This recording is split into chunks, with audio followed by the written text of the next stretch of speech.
why are people so afraid of the property market today? So a bit about me. I'm an active property investor and a portfolio landlord, but I'm probably better known for the work that I've done using data in the property industry and becoming a data expert.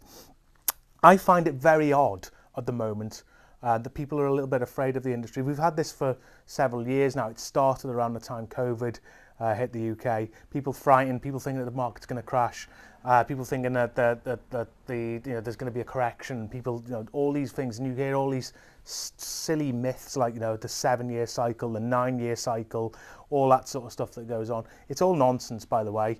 If you do actually do any statistical research, and if you've actually got a qualification in statistics, or you're able to analyse markets, you'll understand that most of what's put out there is a pile of nonsense. What does matter, though, is you being certain of where exactly you should invest right now, because the market doesn't all move and change at the same time. If a factory opens up in the northwest, it doesn't have any impact on people living in the southeast. And we've got to get our heads around that. That's why I find it really odd that people just sort of consider the property market as this huge singular mass. It's not.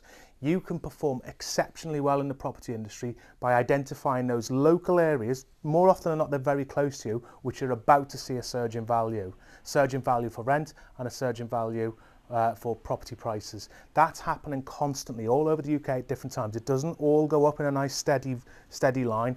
It jumps. It's like a staircase, if you can imagine that. And all those staircases are out of sync. They happen at different times.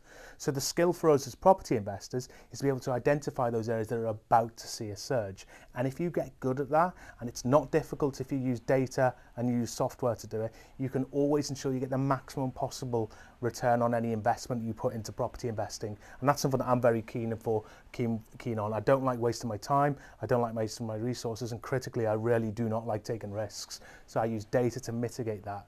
Now, if you want to learn how to do all this sort of stuff, it sounds complicated, but actually, it's a cracking piece of software that can do that for you. Ultimate Property Dashboard is a piece of software that I created, and it automates all of this for you. So if you want to learn how to do this, if you want to learn and educate yourself to be less afraid of the property industry and more understanding of it, in addition to being able to work really quickly and act very quickly in it, check out Ultimate Property Dashboard. You can Google it and you'll find a link attached to this video as well.